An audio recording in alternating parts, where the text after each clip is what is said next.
We have only one Earth, our living planet, that helps sustain life.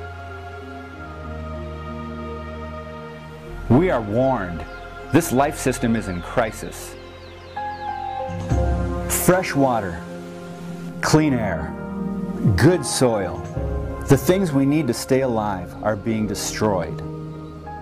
Sustaining the environment is something we all have a vested interest in. After all, who wants to pollute the water or the land? Everything that you and I use comes from the land. Food is grown or raised on land. It also provides the materials used in everything, ranging from cars and tools to clothing and silverware. Property is also essential for a family to build their home. Sustaining our environment has led us down the road to a movement known as environmentalism. Yet, a strange thing happened. Environmentalism came to a fork in the road, and while the rhetoric took one route, the agenda took another.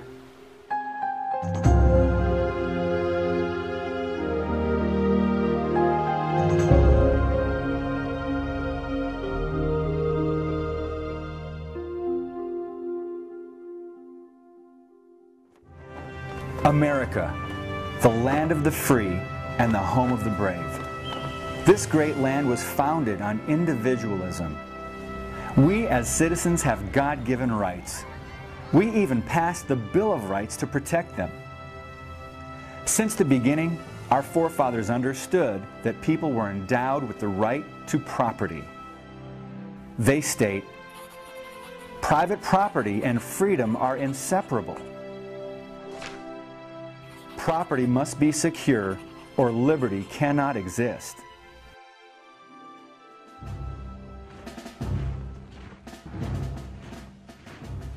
Our forefathers knew the dangers of big government and how it can threaten the rights of the people. They overthrew a government that told people what to do in critical aspects of their lives. For the first time in history, a document was created that protected the rights of citizens through limited government. We as Americans have the God-given rights to life, liberty, and the pursuit of happiness. For generations, Americans have fought to protect our great land and freedom. Today, the fight not only continues, but expands to many areas, including our environment.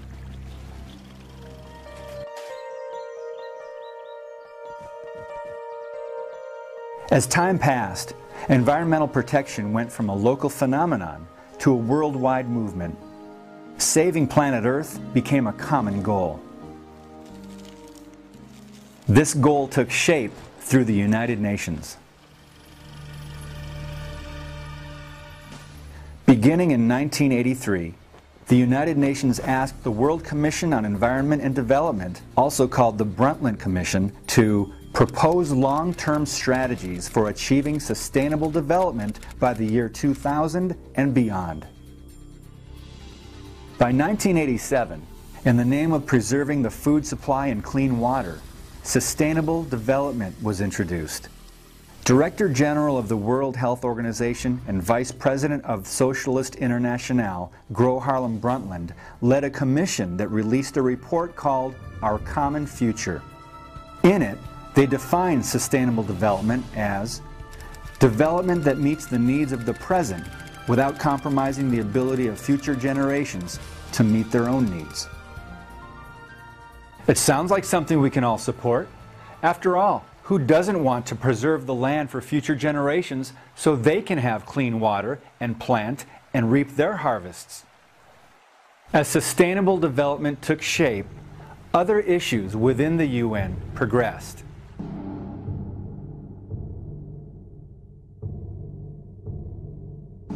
In 1992, an Earth Summit was convened under the auspices of the UN to formulate policy for the world environmental movement.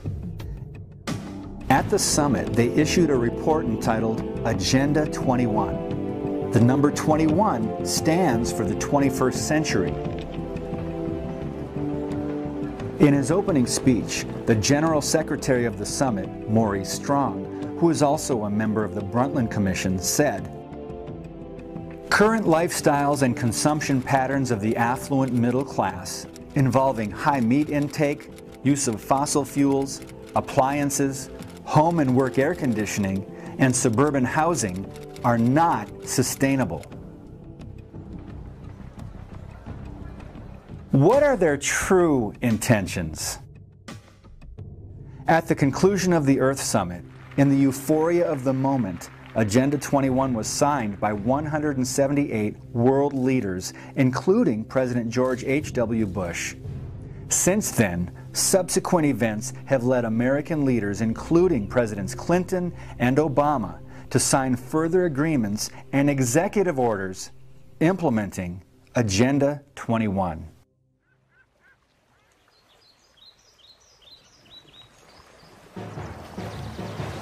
Environmental activist and attorney Daniel Sitars states, "Agenda 21 proposes an array of actions which are intended to be implemented by every person on Earth.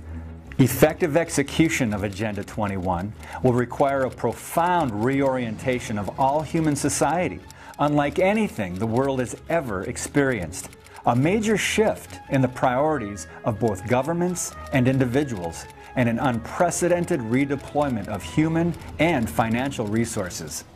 This kind of government control may sound inconceivable for a country like America, but in June of 1993, President Clinton issued Executive Order 12852 to create the President's Council on Sustainable Development. The purpose of the PCSD was to translate the recommendations set forth in Agenda 21 into public policy administered by the federal government. Now this begs the question, what UN mandates are being funneled through the federal government to our local communities? So now, let's see how Agenda 21 is affecting the United States Bill of Rights and Constitution. In the UN's 1996 publication, Global Biodiversity Assessment, it states, "Property rights are not absolute and unchanging, but rather a complex, dynamic, and shifting relationship between two or more parties over space and time."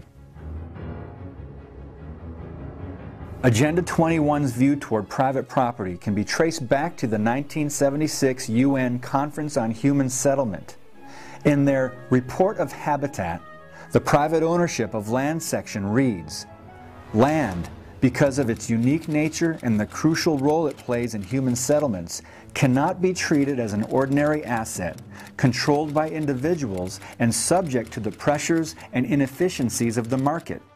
Private ownership is also a principal instrument of the accumulation and concentration of wealth, and therefore contributes to social injustice. If unchecked, it may become a major obstacle in the planning and implementation of development schemes." This is contrary to the views of George Washington, John Adams, and the other founders of the United States. Agenda 21's view on private property is comparable to that of the Soviet Union, where private ownership was replaced with collective ownership.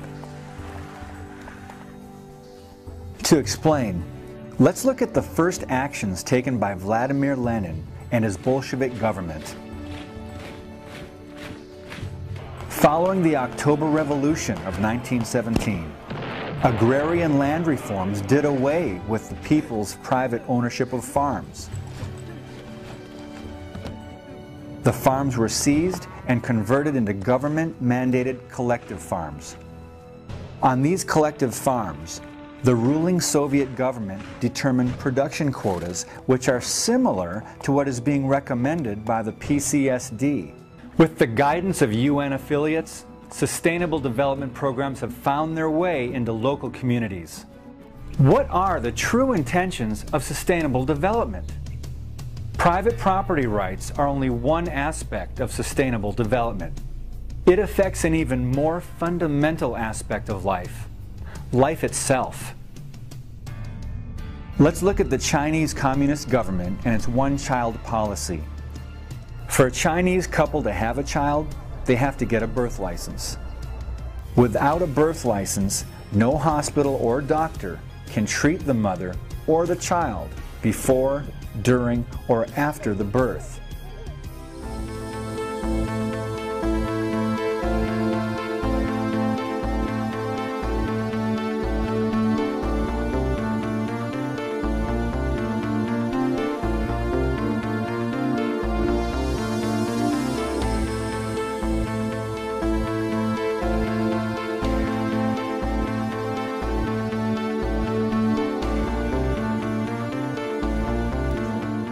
China's one-child policy is now being considered as a viable solution towards sustainable development.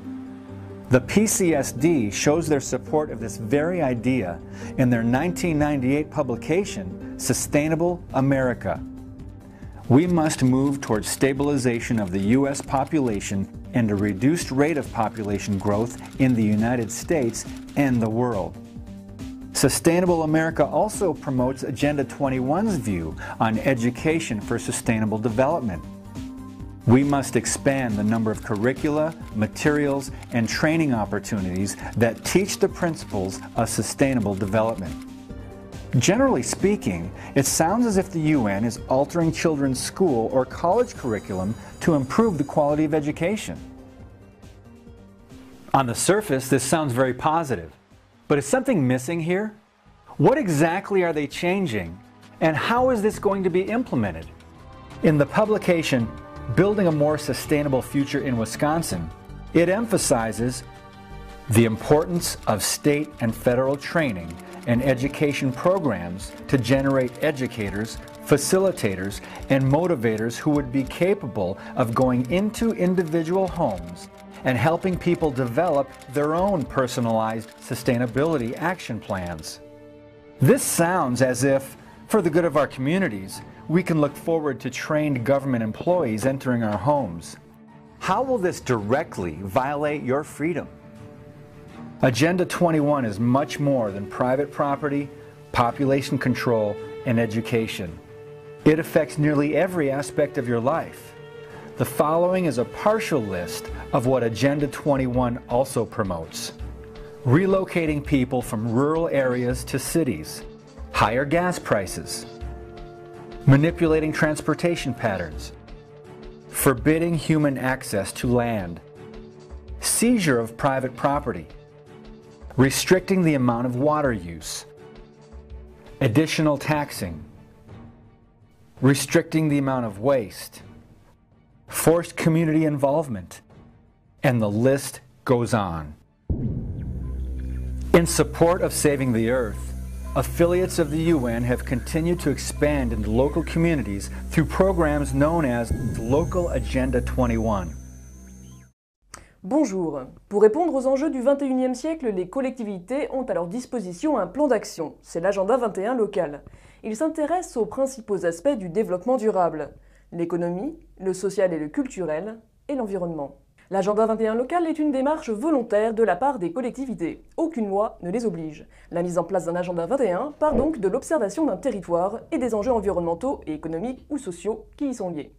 Le maître mot des agendas 21 locaux, la concertation. La concertation sur qu'est-ce qu'on peut faire ensemble pour agir et limiter un peu les dégâts, donc proposer vos actions. Et puis, il y a aussi une concertation qui là prend plus la forme de participation à l'action. Cette concertation doit également se faire au sein même de la collectivité entre les différents services, tous concernés par la démarche. C'est un ambassadeur par service qui fait aussi le relais d'information entre le service développement durable et les agents pour diffuser les bonnes pratiques, informer sur l'agenda 21 en permanence. Pour mettre en place un agenda 21, les collectivités bénéficient d'un accompagnement au niveau national, tout d'abord avec le soutien du ministère du Développement durable. Il a mis en place le cadre de référence des agendas 21 locaux. L'État a également mis en place un dispositif annuel de reconnaissance des agendas 21, donc on met un tampon sur les démarches des collectivités qui ont été élaborées et qui répondent aux exigences de ce cadre de référence. En 1995, une association a été créée expressément pour accompagner les acteurs français dans l'élaboration de leur agenda 21. Il s'agit du Comité 21.